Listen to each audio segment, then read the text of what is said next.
together. Radio 91, where it's always better. Where it's always better.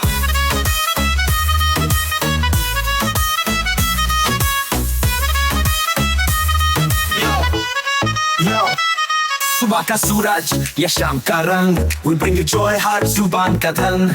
Community की बात हम है आपके साथ, let's spread the love, चलो मिल के साथ। Tune in, turn up, दिल से बात करो, रेडियो मानो ताकि गुरु FM के साथ चलो। Every voice counts, हर लम्हा यहाँ, चलो बात करके देखते हैं, let's all shine on। Yo, let's all go। सेहत की बात और dreams to share, Radio Manu 92 FM, we're always there. From unity to joy, we bring the light. Every word, every tune makes everything right. Listen up, it's time to unite. Radio Manu 92 FM, shining bright. Dill se suno, we love and care. चलो बात करके देखते हैं, let's take it there. So come along for the ride. Radio Manu 92 FM, we're by your side. चलो बात करके देखते हैं, your voice, your guide.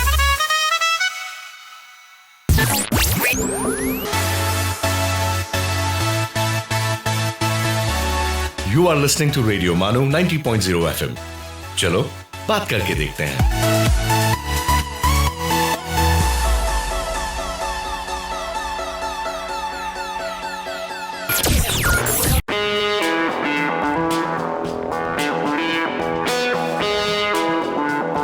ये है रेडियो मानू 90.0 FM, पेश है तू है तो I'll be alright।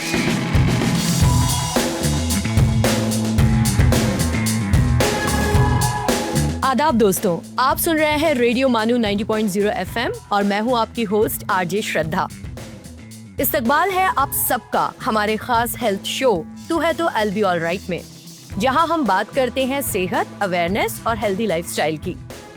दोस्तों, आज हमारे साथ ऑनलाइन मौजूद है डॉक्टर श्वेता वर्मा, एक एक्सपीरियंस डेंटल सर्जन जिनके पास 20 से भी ज्यादा साल का क्लिनिकल एक्सपीरियंस है। Doctor Shweta, welcome to the show. Hello everyone. Thank you so much Shraddha for inviting me on the show. दोस्तों, मैं आपको बताना चाहूंगी कि डॉक्टर श्वेता फाउंडर है सफदरजंग एनक्लेव न्यू दिल्ली में based dental solutions clinic and implant centre की, और प्रिवेंटिव डेंटिस्ट्री, पेनलेस ट्रीटमेंट और स्माइल ट्रांसफॉर्मेशन में इनकी खास एक्सपर्टीज है। तो चलिए शुरू करते हैं आज का इंटरेस्टिंग और इंफॉर्मेटिव सफर। सो डॉक्टर श्वेता, आपसे मेरा पहला सवाल है, सबसे पहले बताएं कि ओरल हेल्थ ओवरऑल हमारी बॉडी की हेल्थ को किस तरह अफेक्ट करती है? श्रद्धा, ओरल हेल्थ एक जैसे कि हम सब जानते हैं, जब जो भी हम कुछ खाते हैं वो सबसे पहला एंटरिंग जो ओपनिंग है वो हमारे मुंह से ही हम खाना खाते हैं। तो हमारा सारा न्यूट्रिशन बॉडी जो भी कंज्यूम करती है, जो भी हम बॉडी को न्यूट्रिशन देते हैं वो ओरल कैविटी के थ्रू ही देते हैं। सो उस न्यूट्रिशन का अच्छे से च्यू होना, अच्छे से बॉडी में असेंबल होना, ये बहुत ज़रूरी है for overall growth of the body. So yes, oral health हमें एक तरीके से फ्रंट गेट है ऑफ योर हेल्दी लाइफस्टाइल और हेल्दी बॉडी। आप अच्छे से हर चीज़ को चबा पाएँ, बिना पेन के आप खाना कंज्यूम कर पाएँ, आप सब्जियों को अच्छे से चबा पाएँ, आपको दिक्कत ना हो। ये सब बहुत ज़रूरी है न्यूट्रिशन, बॉडी के न्यूट्रिशन के लिए और ओवरऑल ग्रोथ के लिए। सो अगर हमारे दांत में दर्द नहीं है, हमारा ओरल हेल्थ अच्छा है, तो हम फ्रूट्स, वेजिटेबल्स, हर चीज़ बहुत अच्छे से खा सकते हैं, चबा सकते हैं, और डेफिनेटली बॉडी उसको फिर फर्दर एब्जॉर्ब करती है, जिससे कि हमारा फर्दर न्यूट्रिशन एनहांस होता है। बच्चों के डेंटल केयर को लेकर पेरेंट्स को सबसे ज्यादा किन बातों का ध्यान रखना चाहिए? बच्चों की डेंटल केयर की शुरुआत तभी से ही हो जाती है जब बच्चे के 2 दांत 6 महीने या 7 महीने पे निकलते हैं। मिल्क टीथ को लेके एक परसेप्शन है कि ये टूट जाएंगे, इनको ज़्यादा देखने की ज़रूरत नहीं है, डेंटिस्ट के पास जाने की ज़रूरत नहीं है, इवेंचुअली इन्होंने गिर जाना है। लेकिन मिल्क टीथ का उतना ही इम्पॉर्टेंट रोल है शुरू के 10 से 12 साल, 13 साल में, जितना कि परमानेंट टीथ का रेस्ट ऑफ द लाइफ है। आपके मिल्क टीथ इनिशियल ईयर्स में आपको न्यूट्रिशन में हेल्प करते हैं। अगर आपके दांतों में कीड़ा लगा हुआ है, एक किसी दांत के गिरने से बच्चे को दर्द है या कोई दांत में कैविटी की वजह से दर्द है, बच्चा उस तरफ से खाना अवॉइड करता है। हमने बहुत ऐसा देखा गया है प्रैक्टिस में कि बच्चे सब्जियां नहीं खा रहे हैं, सैलड्स, फ्रूट्स को अवॉइड करते हैं। वो सिर्फ शुगरी ड्रिंक्स, जूसेस, मिल्क या फिर सॉफ्ट चीज़ें, चॉकलेट वगैरह पे से ही अपनी एनर्जी बेसिकली बनाते हैं, क्योंकि उनको चबाते हुए कुछ भी सब्जियां चबाते हुए, रोटी चबाते हुए दांतों में दर्द होता है। तो बच्चों के दांतों का ध्यान रखना अर्ली ईयर्स में उनकी न्यूट्रिशन पे इफ़ेक्ट डालता है। मिल्क टीथ को बचाए रखने के पीछे और रीज़न भी है, क्योंकि हम मिल्क टीथ के नीचे हमारे परमानेंट दांत बन रहे होते हैं। अगर जी। हमारे मिल्क टीथ में इन्फेक्शन है, वो इन्फेक्शन नीचे वाले दांतों में भी प्रोसीड कर सकता है, जिसकी वजह से हमारे आने वाले दांत भी कॉम्प्रोमाइज़ हो सकते हैं।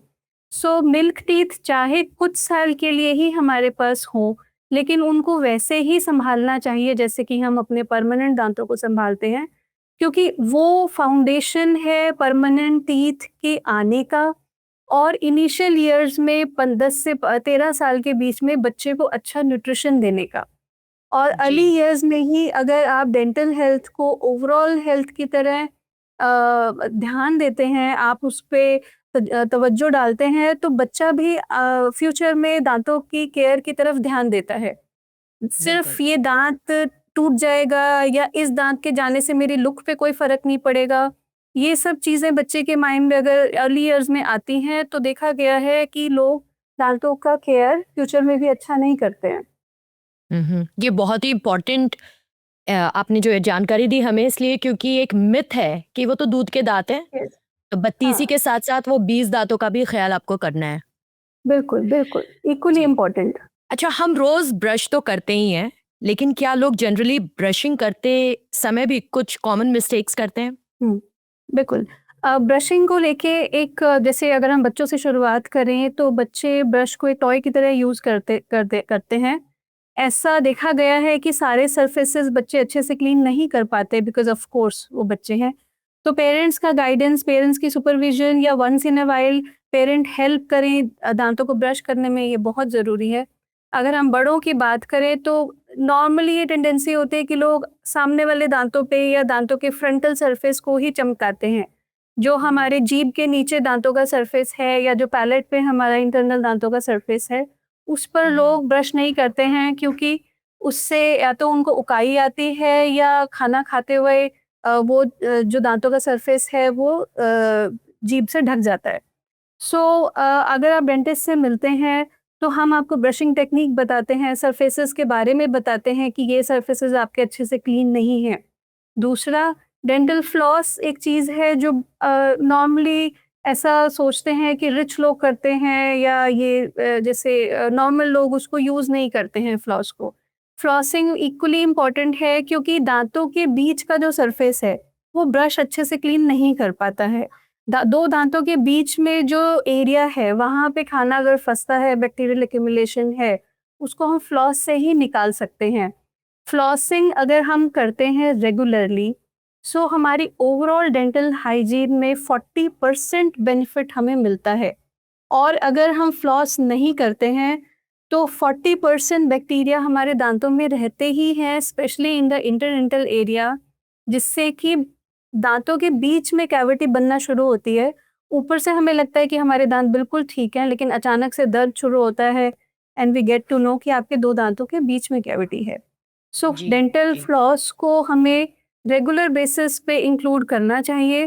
थोड़ा-सा इसको समझने में दिक्कत आती है, लेकिन अगर आप कोई यूट्यूब वीडियो देखते हैं, अपने डेंटिस्ट से समझते हैं, आजकल थोड़े से यूज़र फ्रेंडली फ्लॉसेस भी आने लगे हैं, उसके बारे में हम आपको अच्छे से जानकारी दे देते हैं। एंड इट्स वेरी जी, beneficial for the overall hygiene. Ji.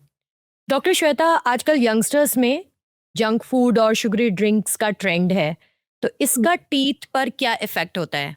Sugary drinks as we know कि सिंपल ग्लूकोज़ है, बैक्टीरिया के लिए, बैक्टीरिया को प्रोलिफरेट करने के लिए सिंपल न्यूट्रिशन है। अगर हम फ्रीक्वेंट स्नैकिंग करते हैं और उसके बाद हम कुल्ला नहीं करते हैं या ब्रश नहीं करते हैं, तो वो जो न्यूट्रिशन है आपके बैक्टीरियाज़ को मिल रहा है जो दांतों के बीच में है।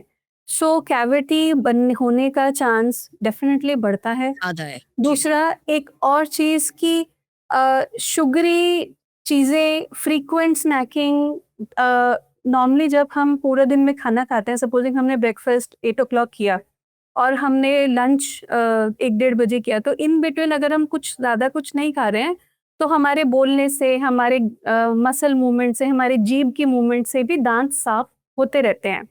लेकिन अगर हम बार बार कुछ कुछ कंज्यूम करते हैं तो वो cleaning process, natural cleaning process of course इतना इफेक्टिव नहीं होता है। और आप पूरा दिन हम 12 घंटे कुछ कुछ कंज्यूम कर रहे हैं, कंटिन्यूस न्यूट्रिशन बैक्टीरिया को दे रहे हैं, तो इवेंचुअली कैविटीज होने के चांसेस बहुत बढ़ जाते हैं। जी हाँ दोस्तों, जैसे कि आप देख ही रहे हैं कि बहुत ही अहम जानकारी आप तक पहुंच रही है। वक्त हो चला एक छोटे से ब्रेक का। ब्रेक के बाद हम जानेंगे मॉडर्न डेंटिस्ट्री के नए ट्रीटमेंट्स के बारे में। कहीं जाइएगा नहीं। You are listening to तू है तो I'll be alright, Radio Manu 90.0 FM's Health Show।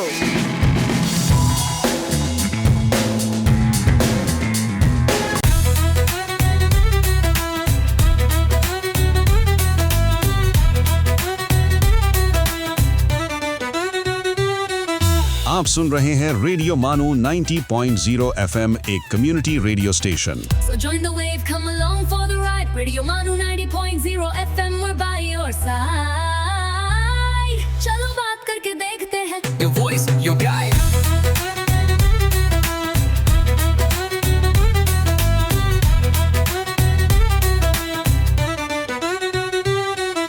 This audio has been generated through AI.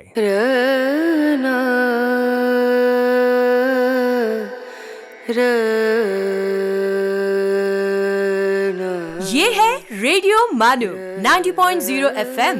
आइए अब सुनते हैं द माइंडफुल मिनट।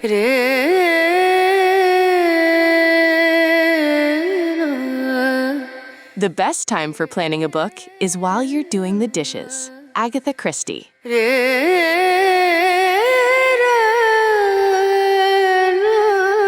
इंसान की असल पहचान उसके अखलाक से होती है, मशहूर Kaul.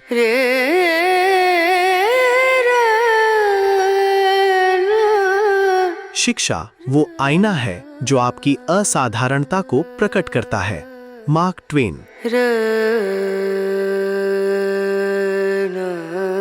This is Radio Manu 90.0 FM. You were listening to the Mindful Minute.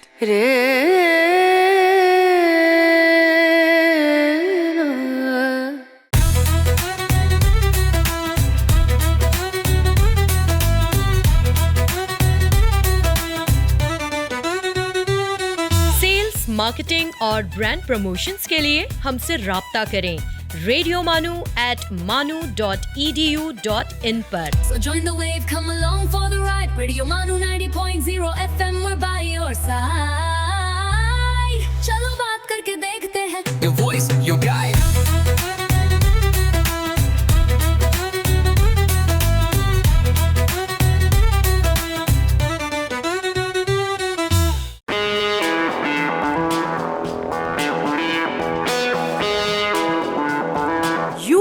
Listening to तू है तो I'll be alright, Radio Manu 90.0 FM's Health Show।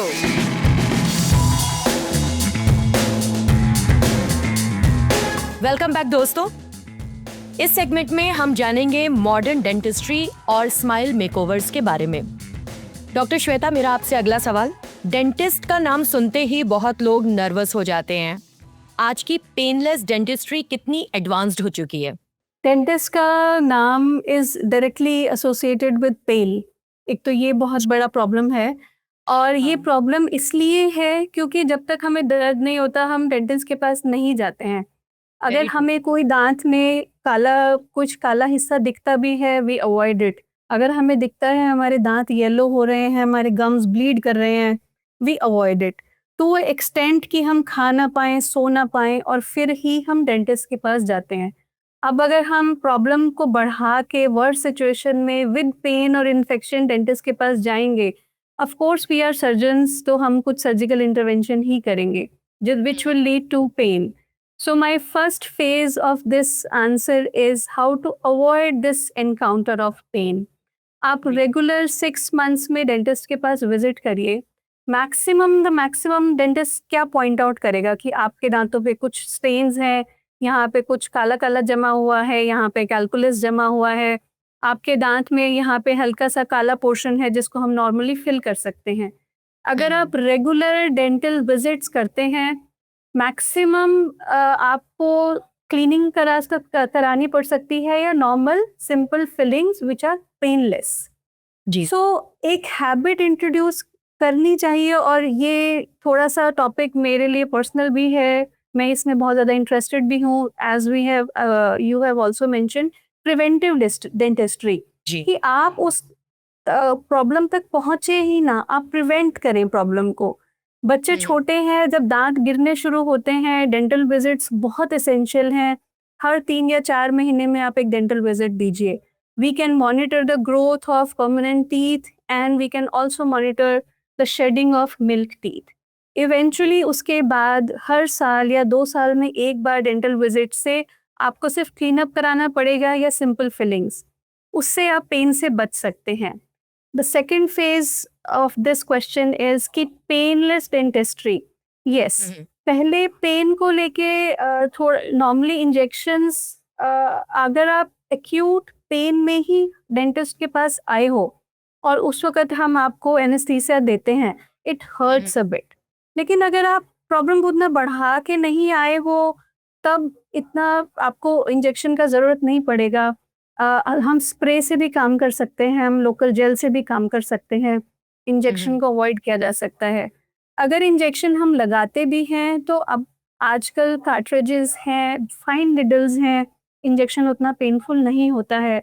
Surface anaesthesia है, हम इंजेक्शन लगाने से पहले स्प्रे करते हैं ताकि वो जो स्किन का पोर्शन जिस पे हमने इंजेक्ट करना है वो ऑलरेडी थोड़ा नम हो जाए, ताकि जब हम आपको इंजेक्शन दें तब आपको पेन उतना महसूस ना हो। इसके अलावा इंजेक्शन ही सिर्फ एक वो है जिससे लोग डरते हैं, उसको अवॉइड करना की भी हमने बात की है, और अगर उसको हमें लेना भी पड़े तो वो भी इतना सीरियस नहीं होता है जितना लोग फोबिया बनाते हैं उसका।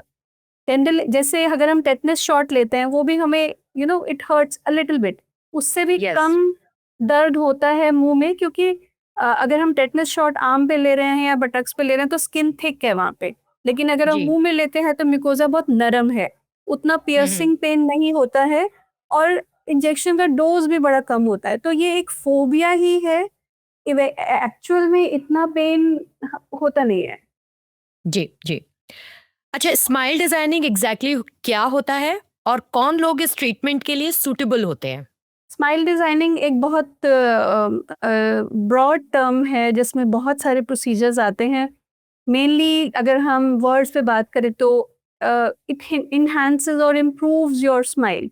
किसी वजह से अगर आप अपनी स्माइल से या अपने दांतों के अलाइनमेंट से, दांतों की शेप से, दांतों के कलर से उतना सेटिस्फाइड नहीं हैं, so there are some interventions. अगर आप येलोइशनेस का आपको लगता है कि दांत बहुत येलो हैं, उसमें हम टीथ ब्लीच कर सकते हैं क्लीन अप के बाद। अगर आपको ऐसा लगता है कि वेल अलाइंड दांत नहीं है, प्रॉपर लाइन में नहीं है, आगे पीछे है, हम उसमें ऑर्थोडोंटिक्स ब्रांच उसमें आता है, उसमें हम ब्रेसेस यूज़ करते हैं। आजकल aligners are very very popular and people are really going for these aligners. Initially ये एक मिसकंसेप्शन था कि बचपन में ही ब्रेसेस लगते हैं, बाद में ब्रेसेस नहीं लगते हैं, ऐसा भी नहीं है। अगर 30s या 40s में आपकी मेरी एज में हमें ऐसा लगता है कि दांत का अलाइनमेंट ठीक नहीं है, we can go with the aligners, क्योंकि उसमें ब्रेसेस नहीं लगेंगे। अगर हमें किसी फंक्शन में जाना है, we can put them off, निकाल सकते हैं वापस, we can put them on. So ये एक अच्छा विकल्प है ब्रेसेस, अगर आप नहीं चाहते हो। इम्प्लांट्स भी स्माइल डिज़ाइनिंग में ही आते हैं। अगर सपोजिंग हमारे दांत मिसिंग है, कुछ दांत टूट गए हैं, तो उसमें हमारा स्माइल इफेक्ट हो रहा है, तो पहले हम ब्रिजेस लगाते थे, क्राउन्स लगाते थे आसपास के दांत का सपोर्ट लेके, लेकिन आजकल implants are very well functional और उसमें दिक्कत ज़्यादा नहीं है। सो ये सब चीज़ें जो आपकी स्माइल को, ऐसे सारे प्रोसीजर्स जिससे आपकी स्माइल बेटर होती है, एक बहुत ब्रॉड फील्ड है, ये स्माइल डिज़ाइनिंग में हम यूज़ करते हैं। इसमें मोस्टली जो पेशेंट्स हमारे पास आते हैं, they comes with unsatisfaction about their smile. जैसे फॉर एग्जांपल मैं आपसे बात कर रही हूँ और मेरे आगे वाले 2 दांतों के बीच में हल्का सा गैप है। If it is bothers me, then we can go with aligners. I can go with build-up. जैसे हम restorative material होता है हमारे पास लाइट के, और जिससे हम इसको build-up कर सकते हैं, उस गैप को क्लोज कर सकते हैं। Veneers एक ऑप्शन है कि अगर मुझे अपने दांतों का शेप पसंद नहीं है, मुझे ऐसा लगता है कोई दांत छोटा है, कोई बड़ा है, या दांतों में दरारें आई हुई हैं, तो हम veneers लगाते हैं जिससे कि एक well aligned shape, size and appearance वो create की जा सकती है। So all these things comes under smile designing. आपने अभी विनियर्स की बात की, इसमें और टीथ वाइटनिंग में क्या डिफरेंस है? टीथ वाइटनिंग एक तरीके का टीथ ब्लीच होता है, जैसे कि हम क्लोथ को ब्लीच करते हैं, कपड़ों को ब्लीच करते हैं, फैब्रिक ब्लीच जिसे बोला जाएगा। इसी तरीके से टीथ ब्लीच भी होता है, जिसमें हम एक केमिकल है उसको हम दांतों में अप्लाई करते हैं और रिंस करते हैं उसके बाद, जिससे कि आपका दांतों का शेड बेटर हो जाता है। This is for shade enhancement. जो विनेयर्स हैं that is a physical structure. वो बेसिकली हमारे दांतों का जो फ्रंटल पोर्शन है उसको हम बहुत ही माइन्यूट एक तरीके से लेयरिंग हटाते हैं इनामल की, जो बहुत बहुत थिन होता है। एक तरीके से डेंटल लेमिनेशन बोल सकते हैं आप इसको। डेंटल लेमिनेट्स भी बोलते हैं हम विनेयर्स को, एक और टर्म भी है लेमिनेट्स। सो एक बड़ा थिन लेयर हम स्क्रैप ऑफ करके वी टेक इम्प्रेशन लैब से, लैब हमारे पास जो है वो विनेयर्स बनाती है एंड हम उसको उस पे दांतों के ऊपर फिर एक तरीके से कॉमन लैंग्वेज में बोले तो चिपका देते हैं। सो इससे हमारा एक तरीके से अपीयरेंस बिल्कुल चेंज हो जाती है। जैसे कि बहुत सेलिब्रिटीज हम देखते हैं कि इनिशियल ईयर्स में उनके दांत थोड़े से नॉर्मल लगते हैं, लेकिन लेटर ईयर्स में well aligned, well sparked, beautifully white. So वो मोस्टली डेंटल विनेयर्स ही होते हैं। डेंटल ब्लीच में हम आप ही के दांतों का शेड को केमिकल से ब्लीच करके इन्हांस करते हैं। अच्छा, ये बताइए कि जो पेशेंट्स मिसिंग टीथ की प्रॉब्लम फेस करते हैं उनके लिए डेंटल इम्प्लांट्स कितने इफेक्टिव होते हैं? Dental implants are always effective. Yes, of course, there are some conditions. अगर आपको uncontrolled diabetes है, आपको आप कीमोथेरेपी से गुजरे हैं तो उसमें हम सर्जरी अवॉइड करते हैं। आप high BP, high blood sugar आपको है, और लेटर वेरी सीनियर एजेस जैसे 80+, 85+ में अगर आपका बॉडी कंट्रोल उतना अच्छा नहीं है, आप उतने ज़्यादा मोटर स्किल्स आपकी उतनी रिफाइंड नहीं है, तो हम वहाँ स्पेशली मैं एडवाइस नहीं करती हूँ, because it's a surgical procedure. उसमें हीलिंग और हीलिंग को लेके पेशेंट का temperament is of course essential. So बहुत बुजुर्ग लोगों में अगर वो उनका मोटर स्किल थोड़ा कॉम्प्रोमाइज्ड है तो भी अवॉइड। लेकिन हाँ, यंग लोग जो हैं, नॉट यंग मैं नहीं कहूँगी, जो फिजिकली फिट लोग हैं with the range of years, उनमें हम डेंटल इम्प्लांट्स आराम से कर सकते हैं। ये जैसे एक डेंटल इम्प्लांट को मैं कंपेयर कर सकती हूँ, अगर सपोजिंग आपने दांत निकलवाया है तो दांत निकलवाने में जो इंजेक्शन आपने लिया और जो प्रोसीजर से आप गुजरे, उस प्रोसीजर से थोड़ा सा सिंप्लीफाई या आप यूँ कह सकते हैं कि थोड़ा स्मूथ प्रोसीजर ही डेंटल इम्प्लांटेशन होता है, उतना एग्रेसिव नहीं होता है अगर हम डेंटल एक्सट्रैक्शन से कंपेयर करें। सो अगर आपने दांत एक्सट्रैक्ट कराया है तो डेंटल इम्प्लांट कराना भी कोई बात मतलब ज़्यादा बड़ी दिक्कत की चीज़ नहीं है। दूसरा, कुछ कंडीशंस हैं जो डेंटल इम्प्लांट्स की लॉन्ग लास्टिंग हेल्थ के लिए अच्छे माने जाते हैं। जैसे कि अगर आप क्रॉनिक स्मोकर हैं, चेन स्मोकर हैं, तो आपका गम हेल्थ उतना अच्छा नहीं रहेगा, तो डेंटल इम्प्लांट्स के फेलियर के चांसेस होते हैं। अनकंट्रोल डायबिटीज़ के बारे में बात कर चुके हैं, बीपी के बारे में बात कर चुके हैं। सो ये डेंटल हाइजीन एक बहुत बड़ी चीज़ है। अगर आपने इम्प्लांट लगवाया है, लेकिन अगर आप अपना गम हेल्थ अच्छे से नहीं संभाल पा रहे हैं, आसपास के दांतों में इन्फेक्शन है, तो इवेंचुअली वो इन्फेक्शन आपके इम्प्लांट के आसपास भी जाएगा और उसका प्रोग्नोसिस पुअर होगा। सो हाइजीन आपका अच्छा हो, आप स्मोकिंग ना करते हो, आपका कोई भी क्लिनिकल कंडीशन ऐसी ना हो जो आपकी हीलिंग में और बोन की डेंसिटी में और गम हेल्थ पे इफ़ेक्ट करे, उन सब केसेस में हम बहुत आराम से और बहुत अच्छे प्रोग्नोसिस के साथ में डेंटल इम्प्लांट्स कर सकते हैं। Very nice. दोस्तों, वक्त हो चला एक छोटे से ब्रेक का। ब्रेक के बाद हम बात करेंगे long term dental care, awareness और उन हैबिट्स की जो हमारे दांतों को बड़ी खामोशी से नुकसान पहुंचा रही होती हैं। Stay tuned. आप सुन रहे हैं तू है तो I'll be alright, रेडियो मानू 90.0 FM का health show.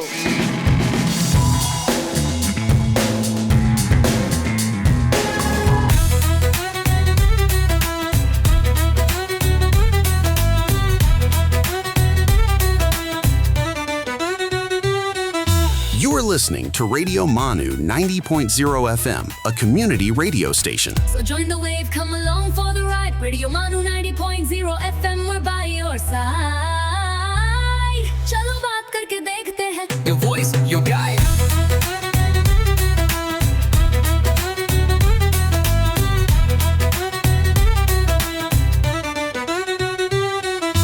This audio has been generated through AI.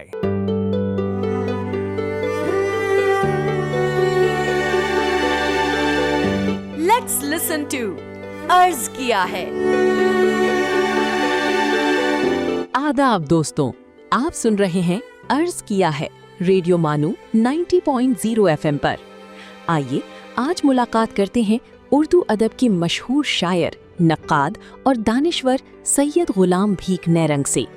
Syed गुलाम भीख नेरंग का जन्म 1876 में सियालकोट में हुआ। वो उर्दू के नुमाया शायर, अदबी नक्काद और तालीमी मैदान की एक अहम शख्सियत थे। उन्होंने उर्दू शायरी के साथ साथ तहकीक, तनकीद और तालीम के मैदान में भी काबिल कदर खिदमात अंजाम दी। नेरंग साहब का नाम उन अदीबों में शुमार होता है जिन्होंने उर्दू ज़बान को फ़िक्री और अदबी तौर पर मुस्तहकम बनाया। नेरंग की शायरी में हुब्बे वतन, इंसानियत, अखलाक और कौमी बेदारी का रंग नुमाया नजर आता है। उनका अंदाज़े बयान सादा, पुरअसर और फिक्रंगीज था। वो शायरी को सिर्फ जज्बात के इजहार का जरिया नहीं बल्कि समाजी इस्लाह और कौमी शऊर का वसीला भी समझते थे। आइए उनके चंद अशार मुलाहिजा करते हैं। आह, कल तक वो नवाजिश, आज इतनी बेरुखी, कुछ तो निस्बत चाहिए अंजाम को आगाज से। और एक और दिलनशीन शेर है तो नेरंग वही इश्क का रोना धोना, इन्हीं बातों में नया रंग दिखा जाते हो। गुलाम भीख नेरंग ने उर्दू अदब को फिक्र की गहराई, तालीमी शऊर और कौमी बेदारी का पैगाम दिया। उनका कलाम और उनकी इल्मी खिदमात आज भी उर्दू अदब के तलबा और शायकीन के लिए कीमती सरमाया हैं। इसी के साथ दीजिए इजाज़त, फिर मुलाकात होगी एक और अजीम अदबी शख्सियत के साथ। आप सुन रही थी अर्ज किया है सिर्फ रेडियो मानू 90.0 FM पर। खुदा हाफिज।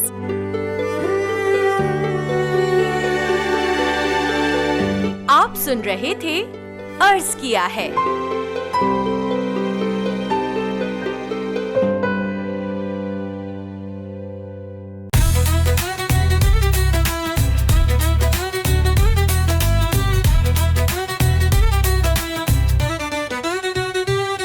For sales, marketing and brand promotions, write to us on Radio Manu at manu.edu.in. So join the wave, come along for the ride. Radio Manu 90.0 FM, we're by your side. चलो बात करके देखते हैं. Your voice, your guide.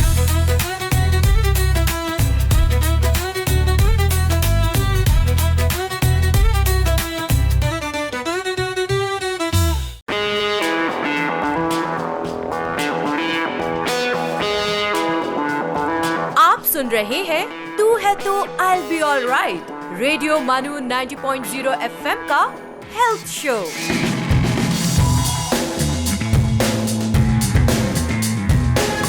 Welcome back दोस्तों। आज हम बात कर रहे हैं डेंटल हेल्थ केयर की और हमारे साथ है दिल्ली से डॉक्टर श्वेता वर्मा। डॉक्टर श्वेता, मैं आपसे अगला सवाल करूंगी कि आप प्रिवेंटिव डेंटिस्ट्री पर बहुत फोकस करती हैं। अर्ली डायग्नोसिस पेशेंट्स को फ्यूचर प्रॉब्लम से कैसे बचाता है? ये बहुत ही close to my heart topic है because I really feel bad for young children जिनके दांत हमें निकालने पड़ते हैं, या इवन यंग पेशेंट्स जिनके दांत बच सकते थे लेकिन हमें निकालने पड़ते हैं। I really feel bad about them. So उसको बचाने का तरीका सिर्फ अवेयरनेस है कि डेंटल हेल्थ को सिर्फ तभी डेंटिस्ट के बारे में ना सोचा जाए या डेंटिस्ट को तभी सिर्फ ना याद किया जाए जब उसको दर्द है। डेंटल विजिट्स को नॉर्मलाइज करना चाहिए, डेंटल विजिट्स को नॉर्मल हेल्थ करिकुलम में इंक्लूड करना चाहिए। जैसे कि हम अपने बड़ों के लिए, अपने बच्चों के लिए, इवन टीनेजर्स के लिए ब्लड प्रोफाइल्स अरेंज करते हैं, रेगुलर चेकअप्स करते हैं, उसी तरीके से बिना किसी प्रॉब्लम के भी डेंटिस्ट के पास जाना बहुत ज़्यादा ज़रूरी है। लोगों को ऐसा लगता है या तो पेन होगा या खर्चा बहुत ज़्यादा हो जाएगा, पैसे बहुत लग जाएंगे, एक्सपेंसिव मानी जाती है डेंटिस्ट्री। उसको भी हम काउंटर कर सकते हैं अगर हम रेगुलर विजिट्स लेते हैं।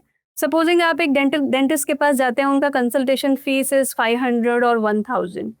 1000 रुपये या 500 रुपये अगर आप साल भर में एक बार अपने डेंटिस्ट के पास खर्च करते हैं, तो इवेंचुअली 5 या 6 साल बाद अगर आपका दांत खराब हो जाता है और आपको रूट कैनाल कराना पड़ता है विद कैप, सो आपको 10 से 15,000 रुपये खर्च करने पड़ेंगे।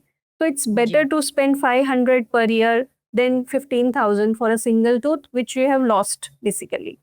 सो डेंटल विजिट्स को नॉर्मलाइज करना चाहिए, उसको नॉर्मल हेल्थ करिकुलम में इंक्लूड करना चाहिए। बच्चों में एक हैबिट हो कि हाँ, अगर मुझे दांतों में से स्मेल आ रहा है या मेरे गम्स, आज मैंने ब्रश किया और मेरे गम्स में से ब्लीडिंग हुआ, सो इसको नज़रअंदाज ना करें, उसको एक्नॉलेज करें, डेंटिस्ट के पास जाएं। ज़्यादा से ज़्यादा क्या होगा, वो एक क्लीनअप करेंगे जो कि बिल्कुल भी पेनफुल नहीं है।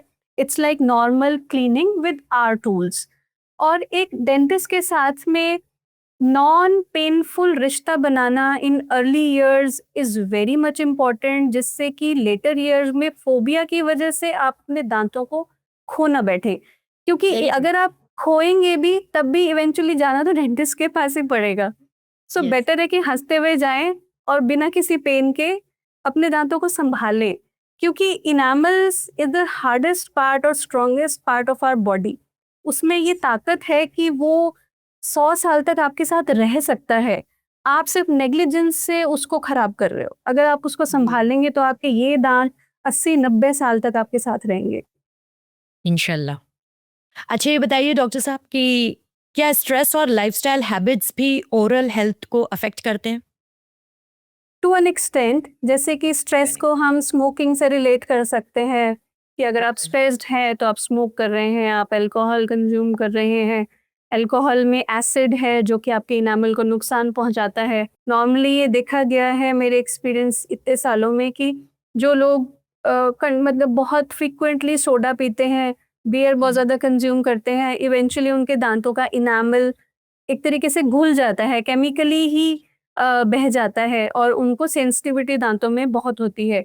हमने ऐसे केसेस भी किए हैं कि हमने पूरे दांतों में क्राउन्स लगाए हैं बिकॉज दांतों का इनामल जनरली ही ख़त्म हो गया है बिकॉज ऑफ सोडाज और these kind of things, acidic smoking and all. Smoking and all. Frequent eating के बारे में हम पहले भी बात कर चुके हैं। फ्रीक्वेंट स्नैकिंग से और हाइजीन मेंटेन ना करने से आपका जो कैविटी होने का, डेंटल केरीज होने का और गम हेल्थ डिटोरेट होने के चांसेस एक्सपोनेंशियली बढ़ जाते हैं।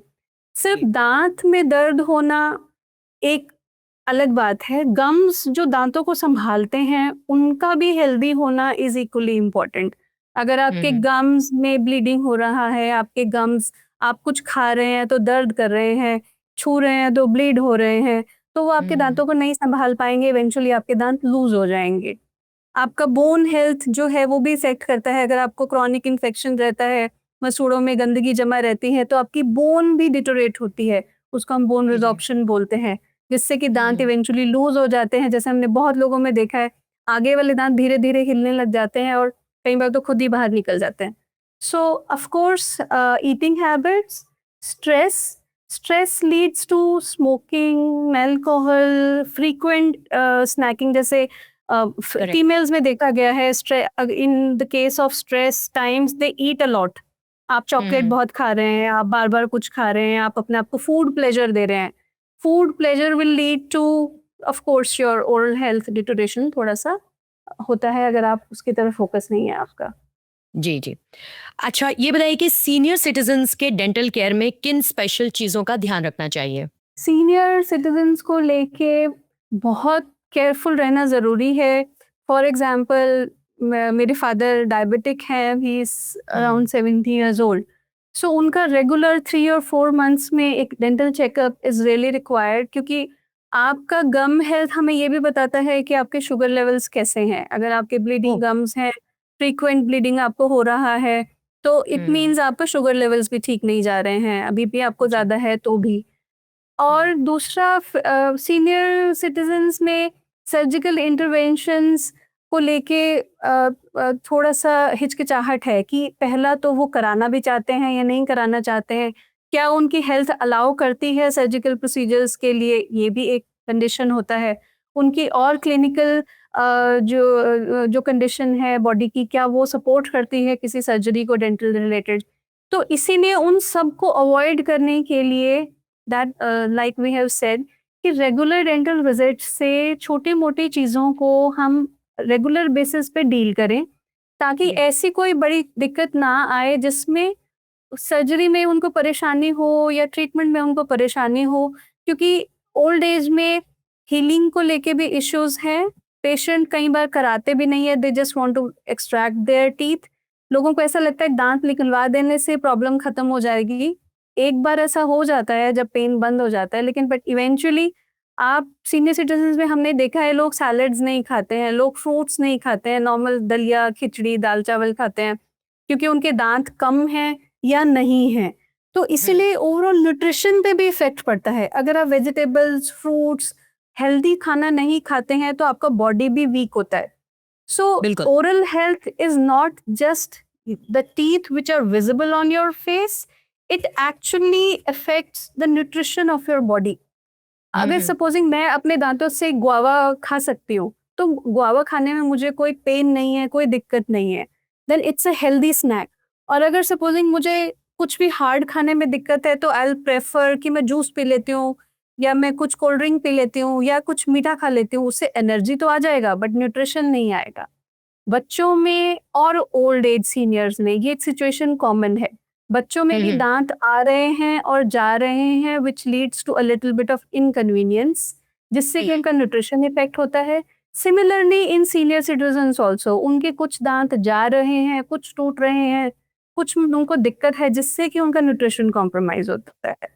So taking care of your teeth is a win win for your face, for your confidence, for your smile end of course for your body and for your overall nutrition. कहते हैं कि skin के ऊपर आप strawberry लगाओ, उससे better है strawberry को आप खाओ, वो आपको ज्यादा स्किन ग्लो देगी। जी, बहुत बहुत शुक्रिया डॉक्टर श्वेता वर्मा आज हमारे साथ जुड़ने के लिए और डेंटल हेल्थ से जुड़ी इतनी इंटरेस्टिंग और हेल्पफुल बातें हम सबसे शेयर करने के लिए। Thank you so very much. Thank you so much Shraddha for inviting me. Pleasure is ours.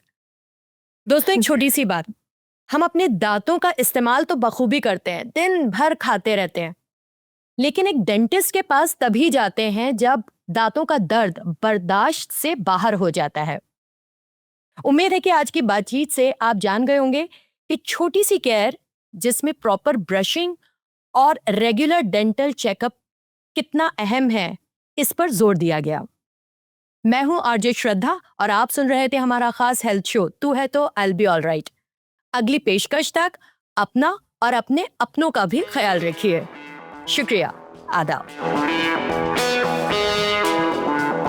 आप सुन रहे थे तू है तो I will be all right, radio मानू 90.0 FM पर। चलो बात करके देखते हैं।